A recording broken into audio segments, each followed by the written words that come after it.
tapi rahmat bagi seluruh alam semesta. Oleh karena malam Senin, malam paling mulia, malam kelahiran Rasulullah SAW menurut pandangan Imam An-Nawawi. Hadirin kaum muslimin, jamaah maulid yang dimuliakan Allah Subhanahu wa taala. Lesu kapema sebelum kita.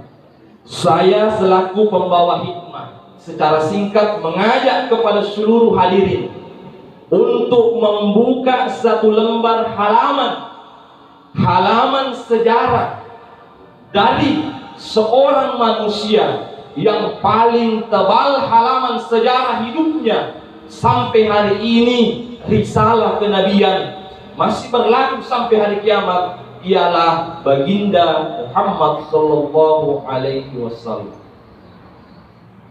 Siapakah Nabi Muhammad? Sedikit dibuka dalam kitab Al-Barzanji, dikarang oleh Syekh Ja'far Al-Barzanji. Di situ dikatakan Muhammad bin Abdullah bin Abdul Muttalib bin Hisham bin Abdul Manaf bin Qusay bin Kilab bin Murrah bin Ka'ab bin Lu'ay sampai silsilah Nabi pada bin Adnan. Siapakah sebenarnya Adnan? Perlu hadirin kita ketahui sejarah supaya kita lebih kuat untuk mengikuti ajaran baginda Rasulullah SAW. Siapakah ini Adnan? Adnan adalah putra dari Nabi Ismail alaihissalam, dan Nabi Ismail adalah putra Nabi Ibrahim alaihissalam.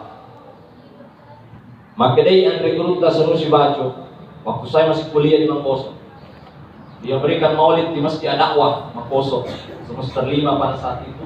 Saya bisa jadi beliau mengatakan Nabi Muhammad SAW lahir dari rahim seorang perempuan yang sangat teladan, yang sangat baik akhlak budi pekertinya, keluarga yang terpandang, keluarga yang dihormati, keluarga yang disegani, ialah Siti Aminah binti Abdul Wahab. Abdul Wahab ayah dari Siti Aminah ini adalah orang yang terhormat dan terpandang. Abdullah bin Abdul Muttalib juga berasal dari keluarga yang terhormat dan terpandang. Maka hari Senin 12 Rabiul Awal tahun gajah atau 571 tahun wafatnya Nabi Isa alaihissalam. Saya ulangi, 571 tahun wafatnya Nabi Isa alaihissalam, barulah lahir sosok manusia yang paling mulia, ialah baginda Nabi besar Muhammad sallallahu alaihi wasallam. Maka dari Andre Guruta nareko angka anak-anak, nareko angka tahu magesing ati-ati timunna, jujur dalam berucap, tidak pernah bohong, lemah lembut, dengan kena berdiri hati natawe, sopan, santun, akhlaknya mulia, ajakna makutana mabela. Tentu anak itu pasti berasal dari kalangan keluarga yang terhormat dan keluarga yang terpandang, sekalipun dia bukan orang kaya, tapi pasti dia adalah orang tuanya adalah orang yang berakhlak yang mulia. Oleh karena itu, nasambus yang rekrutah, yerona mahasiswa yang lo imak ini, yero ina sesapang bini-bini saya maka dan sebelum Anda menentukan pilihan, mulai kapan akan datang di ceramah. Yang pertama, ciumlah bibirnya perempuan, wah, bicaranya. Yang kedua, cium ketiaknya perempuan. Yang ketiga, cium keningnya perempuan. Boleh, penasaran mahasiswa? Ada nih, ciumlah bibirnya. Lalu Guruta Sanusi Baco menyampaikan lagi dalam risalah dakwahnya. Pertama adalah ciumlah bibirnya, kenali dulu wanita itu. Apakah dia tidak suka bohong? Dek na puji mak bele. Itanegi matu maka dendi, den rokik monro, maka dah engkakak mengeko pare-pare pada lalu ujuk pandang, pak beleng. Maka Nabi mengatakan, kenali dulu apakah dia tidak suka bohong. Yang kedua, ciumlah ketiaknya, kenali wanita itu, apakah dia tidak suka panjang tangannya. Dek na puji panga-panga, dek na puji male agak na toy na tuloy mapalor ibu tinggi. Guru tanya kaunya. Dia tahu, lo ini nalali sabi na tahu iya sami dito na kumana bu atau engkau mengacak-acak 5. Yang ketiga, ciumlah keningnya. Apakah wanita ini tidak suka jelalatan matanya atau materialistis? Ciokangi asal gurta papi kanjak nambo sandal tangrene ibu aji keriga jadi balik ulai laki-laki na di pajat terima dia suka jelalatan. Oleh karena itu kata Nabi, pilihlah keluarga yang beradab sekalipun tidak beradab daripada orang yang berada, orang yang kaya tapi tidak punya adab atau akhlak yang mulia. Ini Nabi Makkah sholat. Maka Nabi Muhammad lahir di Makkah. Pertanyaannya kemudian adalah, magi nak ke Makkah, magi tanya kumralenge. Kita buka sejarah dalam kitab Sirah Nabawi yang dikarang oleh Dr. Muhammad Ramadan Al-Buti. Dalam syarah penjelasan kitabnya Sirah Nabawi mengatakan bahwa jauh sebelum lahirnya Nabi Muhammad SAW sudah ada 2 kerajaan raksasa. Satu di barat namanya kerajaan Romawi yang hari ini kita kenal dengan bangsa Eropa. Satu di sebelah timur yang kita kenal dengan kerajaan Persia yang hari ini kita kenal dengan negara Iran atau negara Irak. Disusul 2 kerajaan raksasa, satu di utara namanya Yunani yang hari ini dikenal dengan dewa-dewanya, ritual mistisnya, filsafatnya, dan kemudian satu di selatan namanya kerajaan India. Kenapa Nabi tidak lahir di Romawi, tidak lahir di Persia, tidak lahir di Yunani, tidak lahir di India? Mengapa Allah memilih Makkatil Mukarramah sebagai tempat kelahiran baginda Rasulullah Sallallahu Alaihi Wasallam? Menarik. Jawabannya adalah ternyata kerajaan Persia di masa lalu yang hari ini dikenal dengan Iran dan Irak jauh sebelum Islam datang, peradaban kebudayaan di Persia itu sangat melenceng dari apa yang dibawa oleh para nabi-nabi terdahulu.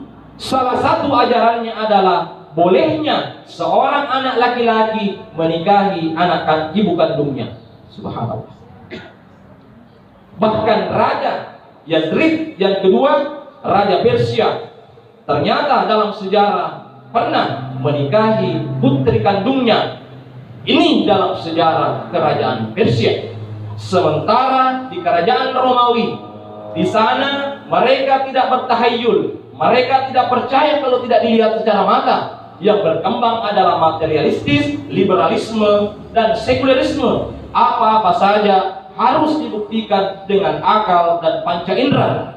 Itulah orang-orang Romawi, sehingga persenjataan, peperangan, pasukan mereka kuat sehingga melakukan ekspansi-ekspansi, penyerbuan-penyerbuan pada negara-negara tetangga sehingga mereka dikenal sebagai kerajaan terkuat pada saat itu. Sekarang, mengapa Nabi lahir di Makkah? Jazirah Arab sebelum hadirnya Nabi Muhammad, mereka tenang, hidup damai berdampingan. Mereka adalah umat al-ummiyin. Walladzi ba'atha fil ummiyina rasulan minhum yatlu 'alaihim ayatihi wa yuzakkihim wa yu'allimuhumul kitaba wal hikmah. Quran surah Al-Jumu'ah ayat 2. Siapakah kaum al-ummiyin? Adalah bangsa yang buta huruf, yang tidak mengenal yang namanya baca tulis. Mereka hanya mengenal namanya syair-syair Arab. Mereka kuat menghafal. Hikmah yang pertama adalah mengapa Nabi tidak lahir di Yunani, tidak lahir di Persia atau Romawi. Dikhawatirkan Allah, wallahu alimun hakim, Allah memiliki hikmah bahwa Muhammad engkau lahir di Makkah oleh karena menghindari tuduhan-tuduhan oleh orang-orang kafir kalau Nabi Muhammad akan mencampur baukan pemikirannya dengan tradisi-tradisi orang-orang Persia atau orang-orang Romawi. Yang kedua, secara geografis Makkah diukur dari selatan, utara, barat, dan timur. Pemetaan dibuktikan secara sains, ternyata Makkah persis berada di tengah-tengah dunia, sehingga Makkah disebut sebagai Posiknalino. Apa yang mau dibagi tentu harus dimulai dari yang tengah. Maka Nabi Muhammad lahir di muka bumi ini untuk membagi-bagi rahmatan lil alamin, sehingga Islam sampai di tanah Sulawesi Selatan itu karena rahmatan lil alamin. Hadirin kaum muslimin jamaah maulid yang dimuliakan Allah Subhanahu wa taala. Lalu kemudian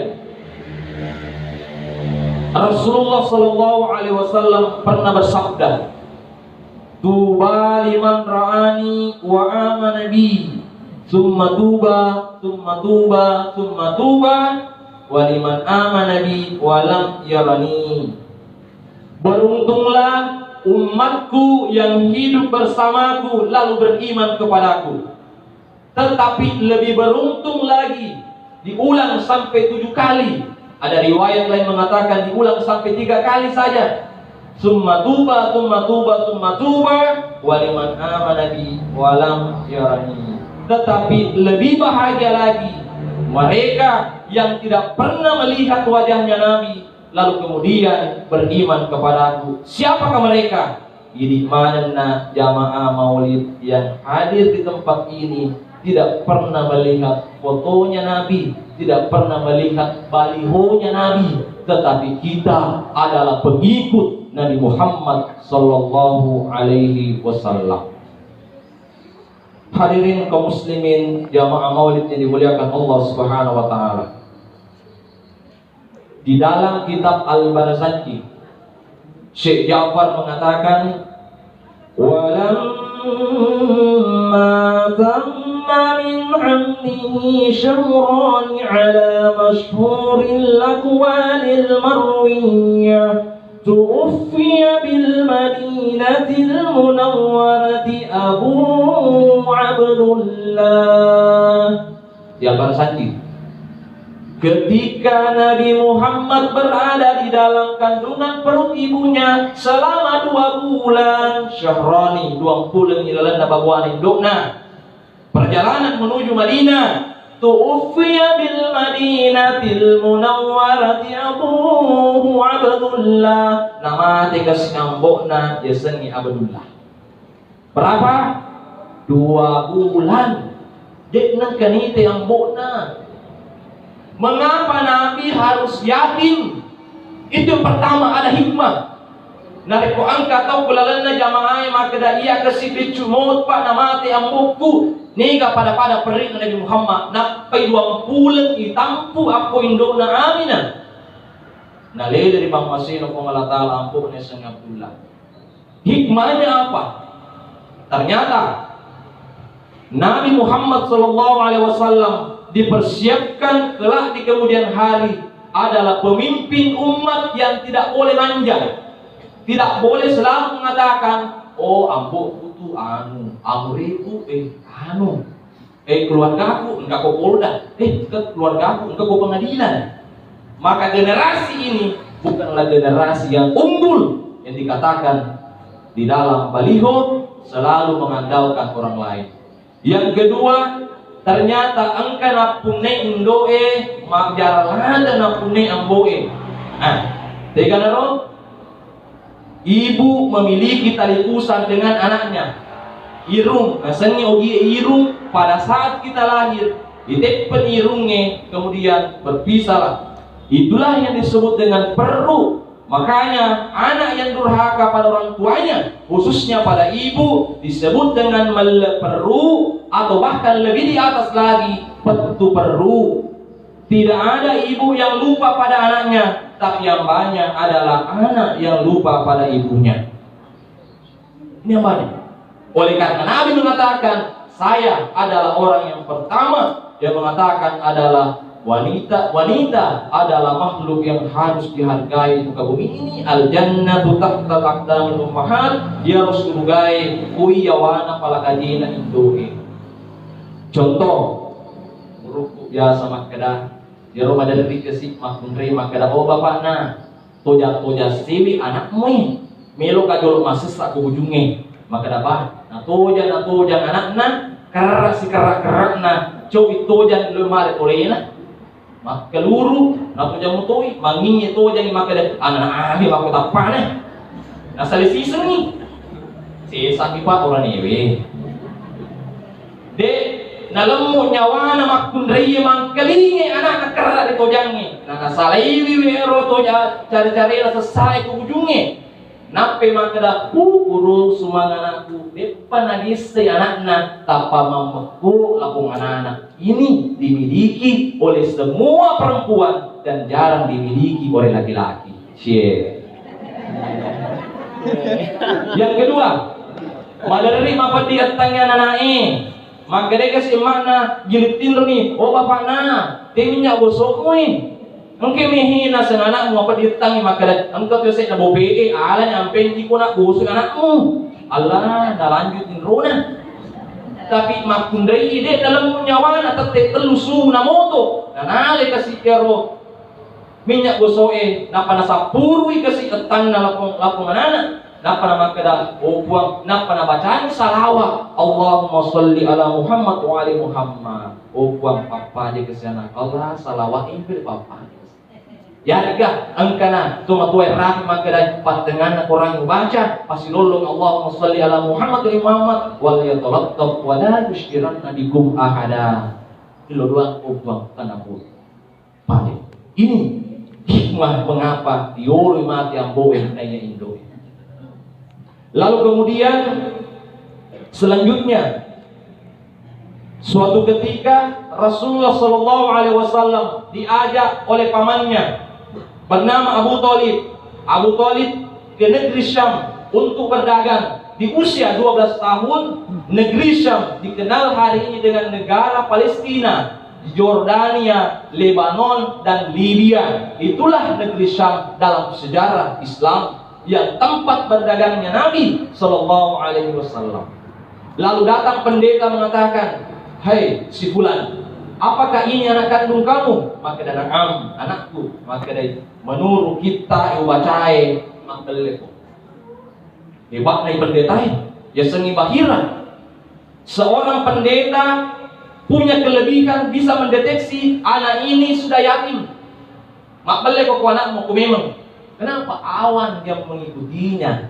Menurut Injil Taurat akan datang Nabi terakhir yang diberikan kelebihan-kelebihan oleh Allah Subhanahu Wa Taala. Anak inilah orangnya. Maka jujur ki, anak tak katanya nuretu. Kalau begitu, palisyo anak itu biar madejeng karena orang Yahudi dan Nasrani mencari-cari anak ini dan ingin dibunuh. Kenapa? Akan lahir kemudian hari adalah penutup para nabi dan rasul. Dialah akan membawa kebenaran sampai hari kiamat. Makanya mengapa Palestina sampai hari ini menangis bahkan tetesan darah? Kenapa orang Islam dibenci di Palestina? Ini pertanyaan yang mendasar. Di program S3 Pendidikan Agama Islam dikaji oleh Prof. Ahmad Ibrahim, dosen UIN Syarif Hidayatullah Jakarta, dan saya hadir. Beliau mengatakan bahwa bukan karena orang Islam menegakkan syiar Islam itu nomor sekian-sekian, bukan karena Muhammad membawa ajaran Islam, bukan, tetapi yang dibenci oleh Islam adalah mengapa Nabi Muhammad penutup para nabi sementara neneknya adalah budak dari kerajaan dulu. Coba lihat sejarah sedikit. Ibrahim alaihissalam punya putra yang bernama Ishak. Ibrahim lama tidak punya keturunan dari Siti Sahra. Kita ulang kembali sejarah ya. Kemudian Siti Sahra mengatakan, "Magi ku bapak nama beneki, nasabat dia boleh memiliki keturunan." Ibrahim menikahi budak yang bernama Siti Hajar. Siti Hajar menurut orang Eropa adalah Hegel. Lalu kemudian Siti Hajar dinikahi, melahirkan anak yang bernama Ismail alaihissalam. Lalu Nabi dia namita jadi si anaknya si Ishak. Maka dari garis keturunan Ibrahim dari ibunya bernama Siti Sahra, bangsawan Aruna Makkariulu, dia Siti Zahra, lahir anak namanya Ishak. Lalu dari budak yang dibebaskan oleh Ibrahim, lahirlah anak yang bernama Ismail.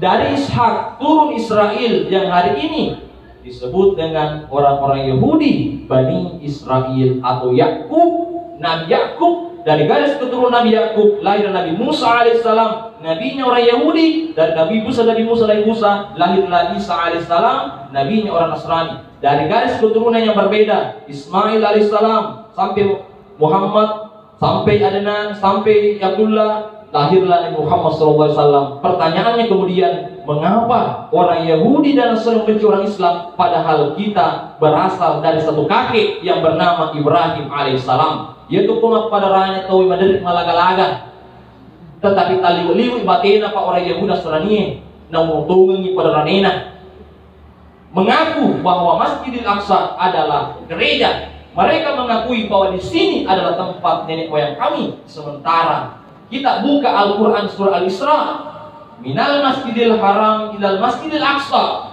Masjidil Aqsa adalah milik orang Islam. Itu. Hadirin kaum muslimin jamaah maulid yang dimuliakan Allah Subhanahu wa taala. Kemudian selanjutnya disukai. Tamani aku hikmah. Tadi sedikit menyentuh sejarah. Kuye papelo tetae taki. Kita masuk dalam sisi sejarah. Hikmah. Suatu ketika Aisyah radhiyallahu anha ditanya oleh Nabi, Aisyah, an-nasuko, masalah engkau? Lalu kemudian Nabi mengatakan, idza zabaha syata ya fayaqulu ursilu biha ila asdiqai fadijatin. Burakatu mak gerek bembe nasi itu dagingnya. Nah enak paling sisa silonna Khadijah. Cemburu Aisyah. Dasar perempuan tabiatnya ada kecemburuannya. Magi jena tuli mau ngerang bener yulumu. Ini tak dapat kamu kata singgungan. Mate ni Khadijah nangaramo pinabita. Maka dah alengi cete kesik balik boleh silona tu Khadijah. Lalu Aisyah mengatakan, siapakah sebenarnya Khadijah ya Rasulullah? Lalu Aisyah mengatakan dari hadis Anas bin Malik mengatakan, ma girtu ala nisa'in Nabi sallallahu alaihi wasallam illa ala Khadijatin wa inni lam udrikha. Saya tidak pernah cemburu kepada istri-istri Nabi kecuali kepada satu orang yang bernama Khadijah, sekalipun saya tidak pernah berjumpa dengan Khadijah. Bertanyalah Aisyah, ya Rasulullah, magam itu ya Khadijah. Maka dia nabita, ya udah malupi Khadijah biniku. Yang pertama adalah wanita yang pertama di dunia ini yang mengakui dan mau masuk Islam adalah Khadijatul Kubra. Dia lupa ulang. Kalau ada di sini, saya orang ke-10 aja. Orang pertama Khadijah pak. Dia boleh malupin Nabita. Kita newi lele ni mak dakwah Nabita. Ya ayuhan nas qulu la ilaha illallah tuflihun. Sidina pak kampung kita na Mekah pauni maka dari gaga puang sangalina pong Allah Ta'ala tuflihun insyaallah majepu beruntung kutu mau kutu kumpul la ilaha illallah. Tapi apa yang terjadi? Beliau dilempari, beliau dicaci maki, beliau diburu seperti binatang, padahal beliau adalah nabiyan wa rasulan, nabi yang membawa risalah kebenaran. Kedua, Khadijah adalah wanita yang membenarkan ajaran Islam, di mana penduduk Makkah pada saat itu mendustakan Nabi Muhammad SAW. Yang ketiga, Khadijah adalah wanita yang dengan hartanya membela syiar ajaran agama Islam. Dengan hartanya dia menegakkan ajaran-ajaran agama Islam, di mana orang-orang yang lain menghalangi dakwah Nabi. Yang terakhir, Khadijah adalah wanita yang telah melahirkan anak-anaknya Nabi Muhammad SAW, Siti Ruqayyah, Ummu Kalsum, Zainab, dan Siti Fatimah Az-Zahra. Inilah putri-putri Nabi lahir dari rahimnya Siti Khadijah Al-Kubra. Kemudian hikmah selanjutnya. Suatu ketika Rasulullah SAW datang ke rumahnya, kembali ke rumahnya. Dia ketuk pintu. Assalamualaikum. Tidak ada yang menyambut dari dalam. Nabi menghamparkan sorbannya. Nama tindroi Nabi tak kasih jolona pintu olana. Nabi tidak marah-marah. Nabi tidak mengomel. Ya tuh di kapang. Nampe manas mapundri-mundri. Dia dapat ide. Assalamualaikum. Waalaikumsalam. Assalamualaikum. Iya betul. Nabi hanya 3 kali. Assalamualaikum. Assalamualaikum, Assalamualaikum warahmatullahi. Dihamparkan sajadahnya, sorbannya. Nabi adalah pemimpin, Nabi adalah presiden, Nabi adalah panglima perang. Tapi Nabi orangnya tawadu. Dihamparkan sorbannya lalu tidur di depan pintu. Subhanallah. Kemudian yang ketiga, hikmah yang ketiga adalah Nabi rahmat bagi tamunya. Suatu ketika Nabi didatangi seorang tamu, bercerita dengan sahabatnya yang bernama Abu Talha dan 2 sahabat yang lain. Tiba-tiba Nabi mengingat bahwa tidak ada orang yang mulia